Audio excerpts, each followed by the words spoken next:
Rise and shine, mga ka-RSP. Narito na po ang gabay, patnubay palala at prediksyon ni Master Hans Kua ngayong araw ng Tuesday, January 28, 2025. New Year's Eve na, bukas na po ang tinatawag nating Chinese New Year, January 29. Kaya, simulan na natin!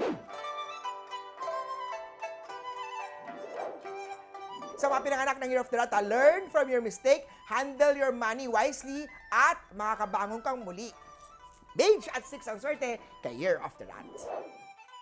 Eto naman, kay Year of the Ox, sensible will win. Kahit biglaan panain. Ani Cupido ang puso mo. Don't worry at mas matibay ang will power mo. Green at 2 ang swerte kay Year of the Ox. Magiging ritual naman ang active lifestyle sa Year of the Tiger. Exercise daily or find someone na fit para sa body mo tulad ng yoga. Orange at 1 ang swerte kay Year of the Tiger. Sunod naman tayo sa mga Year of the Rabbit. Mag-research ng paraan para mapaganda ang performance sa pag-usad ng career. Huwag masyadong mareklamo sa current position. Be grateful sa trabaho mo. Violet at 9 ang swerte kay Year of the Rabbit. Hindi laging ganda o alindog ang hanap ng potential love mo sa mga Year of the Dragon. Kung gusto mong tumagal ang relasyon, gamitin ang brains at common sense. Red at 8 ang swerte kay Year of the Dragon. Sa mga snake naman tayo, choose wisely and don't let your guard down sa mga suitors manliligaw na may mga dubious na mga background. Blue at 3 ang swerte kay Year of the Snake. Sa mga Year of the Horse naman tayo, huwag munang maingay habang hindi pa luto ang mga plano. Baka madelay o mampurnada yung mga yan. Blue at 3 ang swerte kay Year of the Horsey.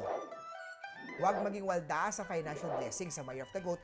Unahin ang pamilya at obligasyon sa bahay kapag may extra income. Yellow at 2 ang swerte kay Year of the Goat.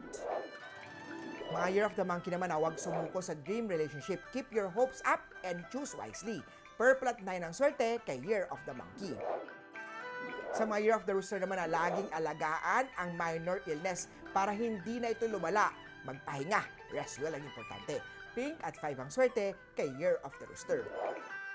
Stay put sa current work sa mga Year of the Dog. Better na may other source o may ibang source of income ka habang nagpaplano o naghahanap ng malilipatan. White at 7 ang swerte kay Year of the Dog.